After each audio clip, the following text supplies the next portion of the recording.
પાટીદાર અનામત આંદોલન પર કરસનભાઈના નિવેદન સામે રોષ જોવા મળ્યો। સમાજના નેતાઓ અને આંદોલન સાથે જોડાયેલા લોકોની પ્રતિક્રિયાઓ સામે આવી રહી છે।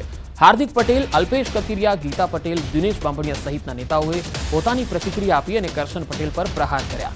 કરશન પટેલ સમાજને લેવા કડવામાં વેચી રહ્યા હોવાનો હાર્દિક પટેલે આક્ષેપ કર્યો।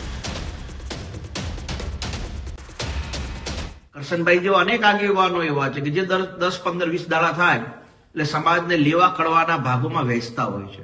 કેમ કે જો પાટીદાર સમાજ એક થઈ જાય તો આવા આગેવાનોનો મોભો જળવાય નહીં ને। એટલા માટે થઈને વારંવાર નિવેદનબાજી કરીને સમાજના ભાગલા પાડવાનું કામ કરે છે, સમાજને લેવા કડવામાં વેચવાનું કામ કરે છે। અને હું અનેક યુવાનોને કહું છું કે જે યુવાનોએ આ યોજનાઓના કારણે સરકારી નોકરી મેળવી હોય, સરકારી શિક્ષણમાં એમને રાહત થઈ હોય, તો આવા યુવાનોએ આવા આગેવાનોની વિરુદ્ધમાં બોલવું જોઈએ।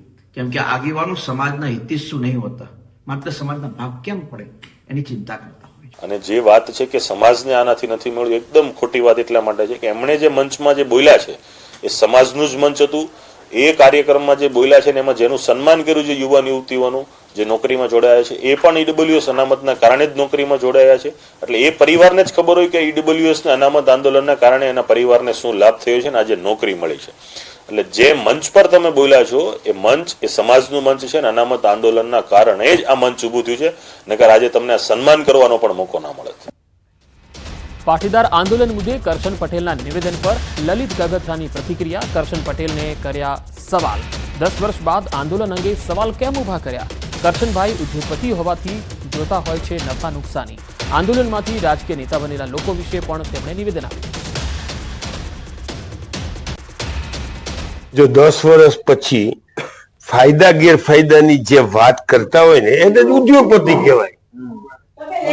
અને 10 વર્ષ પછી એને ખબર પડી કે આમાં ફાયદો નથી થયો, 10 તો બીજે દી કહી દેવું જોઈએ, તે જ ધારે કહી દેવું જોઈએ ભાઈ તમે આંદોલન પાટીદાર સમાજ આમાં જોડાતા, આમાં બધી નુકસાની જ છે। પણ 10 વર્ષ પછી કોની સરકાર ગઈ, કોણ આવ્યો, કોણ ગયો, એના પછી ખબર પડે કે આમાં ફાયદો થયો કે નુકસાન થયું। કરશનભાઈ જે વાત કરી છે ને એ મને એટલા માટે એવું લાગે છે કે ક્યાંક દુઃખી હશે જીવ। કોઈ પણ પ્રોડક્ટ હોય ને એના ફાયદા ને ગેરફાયદા હોય। કરશનદાસ નો નિરમા વોશિંગ પાવડર વાપરો તો કલર કપડાનો ઉડી જતો હોય ને ધોવાઈ જતો હોય, બે ફાયદા થતા હોય। એક ફાયદો થાય, સામે ગેરફાયદો થાય।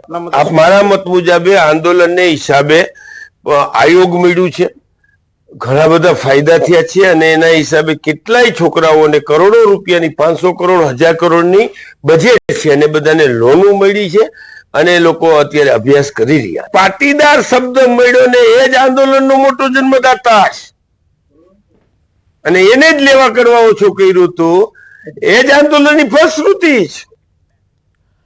અમદાવાદમાં HMPV વાયરસનો પહેલા કેસનો જે મામલો સામે આવ્યો છે ત્યારે ચાંદખેડાની ઓરેન્જ ચાઇલ્ડ હોસ્પિટલને નોટિસ મળી છે। એએમસીના આરોગ્ય વિભાગે નોટિસ ફટકારી છે। હોસ્પિટલને બેદરકારી બદલ આ નોટિસ અપાઈ છે। 26 ડિસેમ્બરે રિપોર્ટ આવ્યો છતાં એએમસીને જાણ ન કરી હોસ્પિટલ સામે કાયદાકીય કાર્યવાહી કરવામાં આવશે। બાળકની માહિતી છુપાવવા બદલ નોટિસ આપવામાં આવી છે। તો અમદાવાદની ચાંદખેડાની આ હોસ્પિટલને કાયદાકીય કાર્યવાહી માટે હાલ તો નોટિસ મળી છે। બાળકની માહિતી કેમ છુપાવવામાં આવી તેનો ખુલાસો માંગવામાં આવ્યો છે। HMPV વાયરસનો કેસ જે છે એ ચાંદખેડામાં નોંધાયો છે। ચાંદખેડાની ઓરેન્જ ચાઇલ્ડ હોસ્પિટલને નોટિસ મળી છે અને ખુલાસો માંગવામાં આવ્યો છે અને તેમની સામે કાયદાકીય કાર્યવાહી પણ કરવામાં આવી શકે છે, કારણ કે આ જે કેસ આવ્યો તેની માહિતી તેમણે એએમસી પાસે છુપાવી હતી।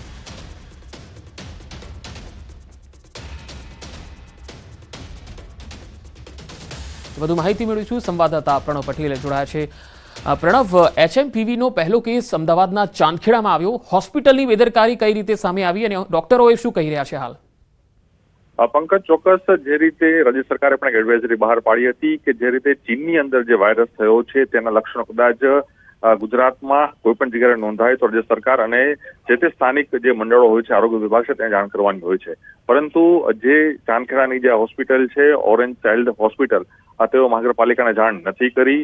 આ જે કેસ છે તે 24 તારીખે દાખલ થયો હતો, 24 ડિસેમ્બરે, ત્યારબાદ 26 ડિસેમ્બરે તેનો રિપોર્ટ પોઝિટિવ આવ્યો હતો। તેમ છતાં પણ 10 દિવસ સુધી મહાનગરપાલિકાના આરોગ્ય વિભાગને જાણ નથી કરી। તેને લઈને મહાનગરપાલિકાએ હોસ્પિટલની બેદરકારીના ભાગરૂપે તેઓને નોટિસ આપી છે અને ખુલાસો માંગ્યો છે અને સાથે જ જે કાયદાકીય કાર્યવાહી થવી જોઈએ તે કરશે. કારણ કે જે રાજ્ય સરકાર એડવાઇઝરી બહાર પાડતી હોય છે કે કોઈ પણ હોસ્પિટલ હોય, સરકારી હોય કે ખાનગી હોસ્પિટલ છે, જ્યારે તેને કોઈ પણ શંકાસ્પદ આ કેસ દેખાય તો તેઓને ત્વરિત જે તે સ્થાનિક સત્તા મંડળો હોય છે તેને જાણ કરવાની હોય છે. પરંતુ ઓરેન્જ હોસ્પિટલ તરફથી જાણ નથી કરાઈ.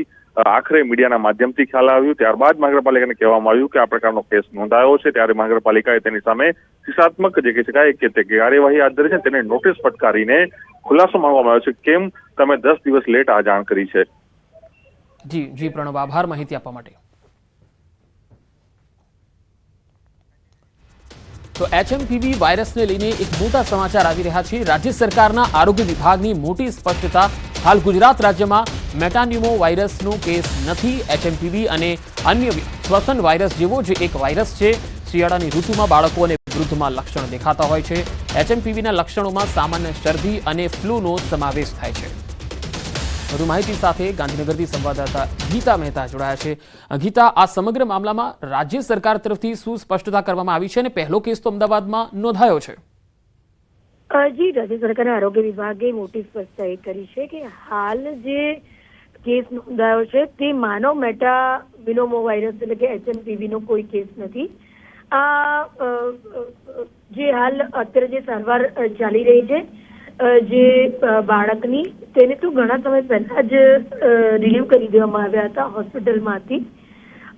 અને જે આ વાયરસ છે જે ચીનમાં હતો અને અહીંયા ફેલાયા હોવાની વાત છે, તેની સ્થિતિ કોઈ ગંભીર વાયરસ નથી અને એક ચેપી અન્ય વાયરસ જેવો જ વાયરસ છે ને તેની સામે શું ધ્યાન રાખવું તેની એક ગાઈડલાઈન પણ રાજ્ય સરકારના આરોગ્ય વિભાગે સ્પષ્ટતા કરી છે. જી ગીતા, આભાર માહિતી આપવા માટે.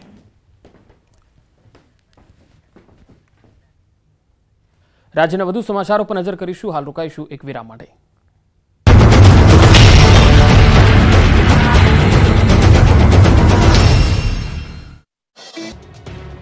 જામનગરના કુખ્યાત આરોપી હુસૈન શેખના ગેરકાયદે મકાનને આ રીતે તોડી પડાયું. બુલડોઝર લાવીને જામનગર મહાનગરપાલિકાએ દબાણ હટાવવાની કામગીરી કરી. શહેરની રંગમતી નદીના પટમાં હુસૈન શેખ નામના આરોપી દ્વારા ગેરકાયદે બાંધકામ ખડકી દેવાયું. ચુસ્ત પોલીસ બંદોબસ્ત વચ્ચે તેના ઘરને આ રીતે જમીનદોસ્ત કરી દેવાયું. વધુ 4 ગેરકાયદે મકાન તોડી પાડવામાં આવ્યા, જ્યારે 1800 ફૂટ જગ્યામાં 2400 ફૂટ ગેરકાયદે બાંધકામ કરવામાં આવ્યું. તે જિલ્લા પોલીસ વડા પ્રેમસુખ ડેલુની હાજરીમાં ચુસ્ત પોલીસ બંદોબસ્ત સાથે નદીના પટમાંથી દબાણ કરવામાં આવ્યું. તેના 4 મકાન પણ બુલડોઝર ફેરવી દેવામાં આવ્યું, જેમાં ₹4 કરોડની સરકારી જમીન ખુલ્લી કરવામાં આવી. આરોપી હુસૈન ગેંગરેપના કેસમાં હાલ જેલમાં બંધ છે. આ ઉપરાંત તેના વિરુદ્ધ 7 જેટલા ગુના નોંધાયેલા છે. અગાઉ પણ તેના ગેરકાયદે ફાર્મ હાઉસને તોડી પડાયું હતું. બનાસકાંઠા જિલ્લાનું વિભાજન થયા બાદ વિરોધ શમવાનું નામ નથી લઈ રહ્યો. ધાનેરા તાલુકાને વાવથરા જિલ્લામાં સમાવી દેવાતા ધાનેરા વિસ્તારના લોકોમાં રોષ ભભૂકી ઉઠ્યો છે. ધાનેરા, કાંકરેજ, થરા, દિયોદરના વેપારીઓ લોકો પણ વિરોધ કરી રહ્યા છે.